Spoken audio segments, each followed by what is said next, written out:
ഇന്ത്യയും യുകെയും തമ്മിലുള്ള സ്വതന്ത്ര വ്യാപാര കരാറിൽ ഒപ്പുവയ്ക്കാൻ ഇന്ത്യൻ പ്രധാനമന്ത്രി നരേന്ദ്രമോദി ലണ്ടനിലെത്തി. യുഎസ് വ്യാപാരം, പ്രതിരോധം, സാങ്കേതിക സഹകരണം, സുരക്ഷ എന്നിവയെക്കുറിച്ച് മോദി ബ്രിട്ടീഷ് പ്രധാനമന്ത്രി കെയർ സ്റ്റാമറുമായി വിശാലമായ ചർച്ചകൾ നടത്തും. പ്രധാനമന്ത്രി ചാൾസ് രാജാവിനെ സന്ദർശിക്കും. കഴിഞ്ഞ വാരാന്ത്യത്തിൽ അയർലൻഡിലെ താലയിൽ ഒരു കൂട്ടം യുവാക്കൾ നടത്തിയ ക്രൂരമായ ആക്രമണത്തിന് തെളിവുകൾ നൽകാൻ സാക്ഷികൾ മുന്നോട്ട് വരണമെന്ന അഭ്യർത്ഥനയുമായി ഗാർഡ. സംഭവത്തിൽ ശക്തമായ പ്രതിഷേധമറിയിച്ച് ഇന്ത്യൻ എംബസി. യുകെയിൽ ഈ വർഷം ഭക്ഷണത്തിനും പാനീയങ്ങൾക്കുമുള്ള ശരാശരി കുടുംബ ചെലവ് 275 പൗണ്ട് വർദ്ധിക്കാൻ സാധ്യതയെന്ന് മുന്നറിയിപ്പ്. ഇന്ത്യക്കെതിരെ കടുത്ത വ്യാപാര യുദ്ധഭീഷണി മുഴക്കി ചൈന. എയർപോർട്ട് മുതൽ ഇലക്ട്രിക് വാഹനങ്ങൾ വരെ നിർമ്മിക്കാൻ ഉപയോഗിക്കുന്ന ധാതുമൂലകങ്ങൾ ഇന്ത്യയ്ക്ക് നൽകുന്നത് തടഞ്ഞു ചൈന. H-1B വിസക്കാരായ ഇന്ത്യക്കാരടക്കം സാങ്കേതിക ജീവനക്കാർക്ക് എതിരെ കടുത്ത നടപടികൾക്ക് തുടക്കമിട്ട് US. ജോലി നഷ്ടപ്പെട്ടവർക്ക് ലീഗൽ കാലയളവിനിടെ ഡീപ്പോർട്ടേഷൻ നോട്ടീസ് അയക്കുന്ന US അധികൃതർക്കെതിരെ പ്രതിഷേധം കനക്കുന്നു. ലോകത്തെ ഏറ്റവും സുരക്ഷിത രാജ്യങ്ങളുടെ പട്ടികയിൽ ഒരിക്കൽ കൂടി ഒന്നാമതെത്തി UAE. പട്ടികയിൽ അൻഡോറ 2ാം സ്ഥാനത്തും ഖത്തർ 3ാം സ്ഥാനത്തും. UAEയിൽ വിസ നിയമലംഘകരെ പിടികൂടുന്നതിന് വ്യാപക തിരച്ചിൽ തുടരുന്നു. ഈ വർഷം ജനുവരി മുതൽ ജൂൺ വരെ 32,000-ലേറെ UAE വിസ നിയമലംഘകരെ പിടികൂടിയതായി ഫെഡറൽ അതോറിറ്റി. വാർത്തകൾ വിശദമായി. ഇന്ത്യയും യുകെയും തമ്മിലുള്ള സ്വതന്ത്ര വ്യാപാര കരാറിൽ ഒപ്പുവയ്ക്കാൻ ഇന്ത്യൻ പ്രധാനമന്ത്രി Narendra Modi ലണ്ടനിലെത്തി. US president Donald Trump ഉയർത്തിയിരിക്കുന്ന ആഗോള വ്യാപാര സംഘർഷങ്ങൾക്കിടയിൽ രാഷ്ട്രീയവും സാമ്പത്തികവുമായ ഒരു നീക്കമാണ് ഈ സ്വതന്ത്ര വ്യാപാര കരാർ. ബ്രിട്ടനെ സംബന്ധിച്ചിടത്തോളം യൂറോപ്യൻ യൂണിയൻ വിട്ടതിനു ശേഷം സാമ്പത്തികമായി ഏറ്റവും പ്രധാനപ്പെട്ട വ്യാപാര കരാറാണിത്. ഇന്ത്യയെ സംബന്ധിച്ചിടത്തോളം ഏഷ്യയ്ക്ക് പുറത്തുള്ള അവരുടെ ആദ്യത്തെ പ്രധാന സ്വതന്ത്ര വ്യാപാര കരാറാണിത്. പ്രധാനമന്ത്രി എന്ന നിലയിൽ യുകെയിലേക്കുള്ള അദ്ദേഹത്തിന്റെ 4ാമത്തെ സന്ദർശനമാണിത്. മോദിയുടെ ദ്വിദിന സന്ദർശന വേളയിൽ വ്യാപാരം, പ്രതിരോധം, സാങ്കേതിക സഹകരണം, സുരക്ഷ എന്നിവയെക്കുറിച്ച് അദ്ദേഹം ബ്രിട്ടീഷ് പ്രധാനമന്ത്രി കെയർ സ്റ്റാമറുമായി ചർച്ച നടത്തും. പ്രധാനമന്ത്രി ചാൾസ് രാജാവിനെ സന്ദർശിക്കും. കഴിഞ്ഞ വാരാന്ത്യത്തിൽ അയർലൻഡിലെ താലയിൽ ഒരു കൂട്ടം യുവാക്കൾ നടത്തിയ ക്രൂരമായ ആക്രമണത്തിന് തെളിവുകൾ നൽകാൻ സാക്ഷികൾ മുന്നോട്ട് വരണമെന്ന അഭ്യർത്ഥനയുമായി ഗാർഡ. ശനിയാഴ്ച വൈകിട്ട് 6 മണിയോടെയാണ് പാർക്ക് ഹിൽ ലോൺ പ്രദേശത്ത് ഒരു സംഘം ഇന്ത്യൻ യുവാവിനെ ആക്രമിച്ചത്. ആക്രമണത്തിനിടെ സംഘം ഇയാളുടെ ട്രൗസറും അടിവസ്ത്രവും വരെ ഊരിമാറ്റി. ഫോണും പണവും കവർന്നു. ഗാർഡയാണ് ഇദ്ദേഹത്തെ ആശുപത്രിയിലെത്തിച്ചത്. ആക്രമണത്തിന്റെ ദൃശ്യങ്ങൾ സോഷ്യൽ മീഡിയയിൽ പങ്കിടരുതെന്നും ഗാർഡ അഭ്യർത്ഥിച്ചു. ക്യാമറ ദൃശ്യങ്ങൾ കൈവശമുള്ള റോഡ് ഉപയോക്താക്കളും കാൽനട യാത്രക്കാരും ഇത് ലഭ്യമാക്കണമെന്നും ഗാർഡ പറഞ്ഞു.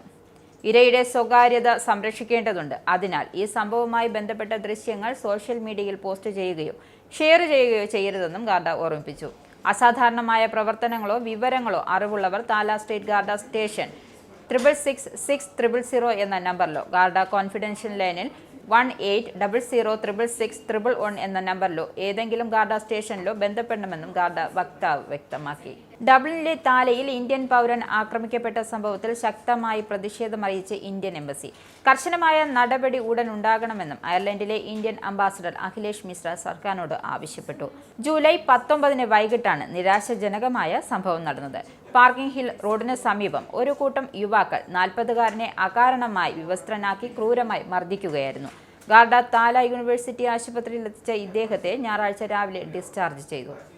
സംഭവത്തെ തുടർന്ന് ഡബ്ലിനിലെ ഇന്ത്യൻ എംബസി ലോക്കൽ ഗാർഡുമായി ബന്ധപ്പെട്ട് ഇരയ്ക്ക് നീതിയും എല്ലാ സഹായവും ഉറപ്പാക്കിയിരുന്നു. ഡബ്ലിനിലെ ഇന്ത്യൻ പൗരന് നേരെയുണ്ടായ ആക്രമണം വളരെ അസ്വസ്ഥതയുണ്ടാക്കുന്നതും അപലപനീയവുമാണെന്ന് അയർലൻഡിലെ ഇന്ത്യൻ അംബാസഡർ അഖിലേഷ് മിശ്ര വ്യക്തമാക്കി. അയർലൻഡിൽ താമസിക്കുന്ന ഇന്ത്യൻ പൗരന്മാർ ജാഗ്രത പാലിക്കണമെന്നും സംശയാസ്പദമായ പെരുമാറ്റമോ ഭീഷണികളോ ഉണ്ടായ ലോക്കൽ അധികാരികളെയും കോൺസുലേറ്റിനെയും അറിയിക്കണമെന്നും ഇന്ത്യൻ എംബസി നിർദ്ദേശിച്ചു. യുകെയിൽ ഈ വർഷം ഭക്ഷണത്തിനും പാനീയങ്ങൾക്കുമുള്ള ശരാശരി കുടുംബ ചെലവ് 275 പൗണ്ട് വർദ്ധിക്കാൻ സാധ്യതയെന്ന് മുന്നറിയിപ്പ്.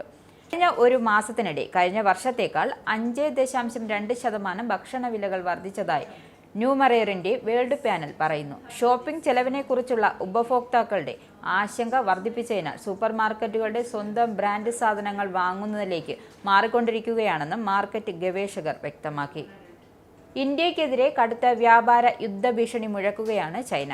എയർപോർട്ട് മുതൽ ഇലക്ട്രിക് വാഹനങ്ങൾ വരെ നിർമ്മിക്കുവാൻ ഉപയോഗിക്കുന്ന ധാതു മൂലകങ്ങൾ ഇന്ത്യക്ക് നൽകുന്നത് തടഞ്ഞു ചൈന. ഇതോടെ ഇന്ത്യയിലെ അന്താരാഷ്ട്ര ടെക് നിർമ്മാണ മേഖലയിൽ പ്രതിസന്ധിയിലേക്ക് നീങ്ങുകയാണ്. രണ്ടാം തവണ US പ്രസിഡന്റായപ്പോൾ ഞരമ്പ് രോഗിയായി മാറിയ ഡൊണാൾഡ് ട്രംപ് ഇന്ത്യക്ക് നേരെ താരിഫ് ഭീഷണി ഉയർത്തുന്നത് മനസ്സിലാക്കാം. പക്ഷേ അതെങ്ങനെയൊക്കെ പറഞ്ഞു നിൽക്കാം. എന്നാൽ ചൈനയും അതുപോലെ ഏഷ്യയിലെ രാജ്യങ്ങൾക്ക് നേരെ, പ്രത്യേകിച്ച് ഇന്ത്യക്ക് നേരെ ഇതേ ഞരമ്പ് രോഗം കാട്ടി തുടങ്ങുകയാണോ എന്ന് തോന്നും ഇപ്പോഴത്തെ സ്ഥിതിഗതികൾ കണ്ടാൽ. അങ്ങനെയാണെന്ന സൂചനകളാണ് ഇപ്പോൾ ലഭിക്കുന്നത്. ട്രംപിനാകാമെങ്കിൽ സി ജിൻപിങ്ങിനും ഒരു വ്യാപാര യുദ്ധമാകാം. എന്തുകൊണ്ടായിക്കൂടാ എന്നാണ് ഇപ്പോൾ ചൈനയുടെ ചോദ്യം. ചൈന ആ വഴിക്ക് കാര്യമായി ചിന്തിച്ചുകൊണ്ടിരിക്കുകയാണ്. യുദ്ധം ആരോടാണ്? ഇന്ത്യയോടാണ്. എന്തായാലും ചൈനയുടെ ഈ വ്യാപാര യുദ്ധം US-നോടല്ല, അത് വളരെ വ്യക്തമാണ്. US ചൈനയ്ക്ക് അധിക താരിഫ് ഏർപ്പെടുത്തിയിട്ടും തിരികെ എന്തെങ്കിലും ഒന്ന് ചെയ്യാൻ ചൈനയ്ക്ക് പറ്റുന്നില്ല, സാധിക്കുന്നില്ല. കാരണം US-നെ പേടിയാണ്, ട്രംപിനെ പേടിയാണ്. എങ്കിൽ പിന്നെ സ്ഥിരം വൈരിയായ കയറ്റുമതി വിഷയങ്ങളിലൊക്കെ അങ്ങോട്ടും ഇങ്ങോട്ടും വ്യാപാരം ഇപ്പോഴും തുടരുന്ന ഒരു അതിർത്തിക്ക് ഇപ്പുറത്തുനിന്നും അപ്പുറത്തേക്ക് ഉൽപ്പന്നങ്ങൾ കൈമാറുന്ന ഇന്ത്യയോട് എന്തായാലും ഒരു വ്യാപാര യുദ്ധം തുടങ്ങിക്കളയാമെന്നാണ് ചൈനയുടെ ഒരു ഉള്ളിലെ ഇത്. അത് ശരിയാണ്. അടികിട്ടുന്നത് ഇന്ത്യയിൽ വന്ന് വ്യാപാര സ്ഥാപനങ്ങളും നിർമ്മാണ കേന്ദ്രങ്ങളുമൊക്കെ തുടങ്ങുന്ന മൾട്ടിനാഷണൽ കമ്പനികൾക്കാണ്. ഇവരെല്ലാം ചൈനയിൽ നിന്നും തങ്ങളുടെ ആസ്ഥാനം മാറ്റി ഇന്ത്യയിലേക്ക് കുടിയേറിയവരാണ്. പ്രത്യേകിച്ച് ഫോക്സ്കോൺ, ആപ്പിളിൻ്റെ ഐഫോൺ അടക്കം എയർപോഡ് അടക്കം ഉൽപ്പന്നങ്ങൾ ഇന്ത്യയിൽ നിർമ്മിക്കുന്ന, അതിന് കരാറെടുത്തിരിക്കുന്ന ഫോക്സ്കോണിനെ അടക്കം, ഇന്ത്യയിലെ EV കാർ വിപണിയെ അടക്കം, ഇന്ത്യയിലെ അൾട്രാസൗണ്ട് സ്കാനിങ് മെഷീൻ ഉണ്ടാക്കുന്ന കമ്പനികളടക്കം ബാധിക്കുന്ന ഏറ്റവും ഗുരുതരമായൊരു പ്രതിസന്ധിയിലേക്കാണ് ചൈന ഇന്ത്യയെ വലിച്ചു കൊണ്ടുപോകാൻ ശ്രമിക്കുന്നത്.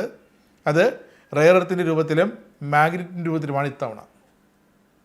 H-1B വിസക്കാരായ ഇന്ത്യക്കാരടക്കം സാങ്കേതിക ജീവനക്കാർക്ക് എതിരെ കടുത്ത നടപടികൾക്ക് തുടക്കമിട്ട് US. ജോലി നഷ്ടപ്പെട്ട് അടുത്ത തൊഴിലിനായി നിയമപരമായി കാലയളവ് പൂർത്തിയാക്കുന്നതിന് മുമ്പ് തന്നെ ഇവർക്കുള്ള ഡീപ്പോർട്ടേഷൻ നോട്ടീസ് അയക്കുന്ന US അധികൃതർക്കെതിരെ പ്രതിഷേധം ശക്തമാവുകയാണ്. US-ൽ ഉണ്ടായിരുന്ന ജോലി നഷ്ടപ്പെട്ട H-1B വിസക്കാരായ ഇന്ത്യക്കടക്കമുള്ള വിദേശ സാങ്കേതിക ജീവനക്കാർക്ക് അടുത്ത ജോലി കണ്ടെത്താനുള്ള 60 മാസത്തെ ലീഗൽ കാല ഇളവിനിടെ അവർക്കൊരു ഡീപ്പോർട്ടേഷൻ നോട്ടീസ് ലഭിച്ചാൽ എന്തായിരിക്കും പ്രതികരണം? അതാണ് ഇപ്പോൾ ഇന്ത്യക്കാർക്കടക്കം US-ൽ സംഭവിച്ചുകൊണ്ടേയിരിക്കുന്നത്. ഡീപ്പോർട്ടേഷന് തൊട്ട് മുന്നോടിയായുള്ള ആ നോട്ടീസ് അയക്കൽ, അത് ഇപ്പോൾ US അധികൃതർ തകൃതിയായി ആരംഭിച്ചിരിക്കുന്നു. വ്യാപകമായിട്ടല്ലെങ്കിലും US-ലെ ഏതൊക്കെ സംസ്ഥാനങ്ങളിൽ, ഏതൊക്കെ വിഭാഗങ്ങളിൽ ഇന്ത്യക്കാരടക്കമുള്ള H-1B വിസക്കാർ അവരുടെ നിലവിലെ ജോലി ഉപേക്ഷിക്കുന്നു, അല്ലെങ്കിൽ അത് അവർ ആ ജോലിയിൽ നിന്ന് പുറത്താക്കപ്പെടുന്നു, അവർ മറ്റൊരു ജോലി തേടിക്കൊണ്ടിരിക്കുകയാണോ എങ്കിൽ 60 ദിവസത്തെ ആ കാലാവധിക്കിടയ്ക്ക് അവർക്ക് ഒട്ടും താമസിയാതെ തന്നെ ഈ ഡീപ്പോർട്ടേഷൻ നോട്ടീസ് കൈമാറുന്ന തിരക്കിലാണ് ഇപ്പോൾ US അധികൃതർ. ഡീപ്പോർട്ടേഷന് മുമ്പുള്ള നടപടിക്രമമാണ് ഇപ്പോൾ ICE വിഭാഗം തുടങ്ങി വച്ചിരിക്കുന്നത്. നിലവിലെ ജോലി നഷ്ടപ്പെട്ടാൽ ഇന്ത്യക്കടക്കമുള്ള H-1B വിസക്കാർ പുതിയൊരു തൊഴിൽ ദാതാവിനെ കണ്ടെത്തിയിരിക്കണം. ആ തൊഴിൽ ദാതാവിൻ്റെ അക്കൗണ്ടിലേക്ക് തങ്ങളുടെ H-1B വിസ മാറ്റിയിരിക്കണം. എങ്കിൽ സേഫായി. അല്ലെങ്കിൽ രണ്ടാമത്തെ ഓപ്ഷൻ തങ്ങളുടെ ഇമിഗ്രേഷൻ സ്റ്റാറ്റസ് B2 വിസിറ്റർ എന്ന പേരിലേക്ക് മാറ്റുക എന്നാണ്. അല്ലെങ്കിൽ ഏറ്റവും കടുത്ത, ഒരിക്കലും അംഗീകരിക്കാനാകാത്ത അടുത്ത നടപടി സ്വമേധയാ ഈ H-1B വിസക്കാർ US വിട്ടുപോരുക എന്നത് മാത്രമാണ്. ഇതിൽ മൂന്നാമത്തെ സ്വമേധയാ US വിട്ടുപോകുക എന്നൊരു ഓപ്ഷനാണ് US അധികൃതർ ഇപ്പോൾ ഏറ്റവും കൂടുതൽ താല്പര്യപ്പെടുന്നത്. മൊറോക്കോയിൽ നിന്നും കടൽ മാർഗം റബ്ബർ വളയം ഉപയോഗിച്ച് സ്പെയിനിലേക്ക് നീന്തിയെത്താൻ ശ്രമിച്ച അനധികൃത കുടിയേറ്റക്കാരെ രക്ഷപ്പെടുത്തി. അണ്ടലൂഷ്യൻ പട്ടണമായ ബെനാൽമഡേനിൽ നിന്നും ബലേറിക് ദ്വീപുകളിലേക്ക് ബോട്ടിൽ യാത്ര ചെയ്യുകയായിരുന്ന ഒരു കുടുംബം കടലിൽ ഒരാൾ റബ്ബർ വളയത്തിൽ കുടുങ്ങിക്കിടക്കുന്നത് കണ്ടെത്തുകയായിരുന്നു. ബോട്ടിലെത്തിച്ച ഇയാളെ കടലിൽ വെച്ച് ഒരു സമുദ്ര രക്ഷാപ്രവർത്തകൻ കപ്പലിലെത്തിക്കുകയായിരുന്നു. പിന്നീട് അയാളെ മലാഗയിലെ തുറമുഖത്തെത്തിച്ച് പോലീസിനും റെഡ് ക്രോസിനും കൈമാറി. ഇനി ആനന്ദ് ട്രാവൽ UK പൗണ്ട് ഇന്നത്തെ മൂല്യം. ഒരു പൗണ്ട് 117.04 ഇന്ത്യൻ രൂപ.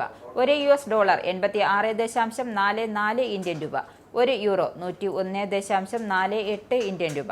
ഒരു പൗണ്ട് 1.35 US ഡോളർ.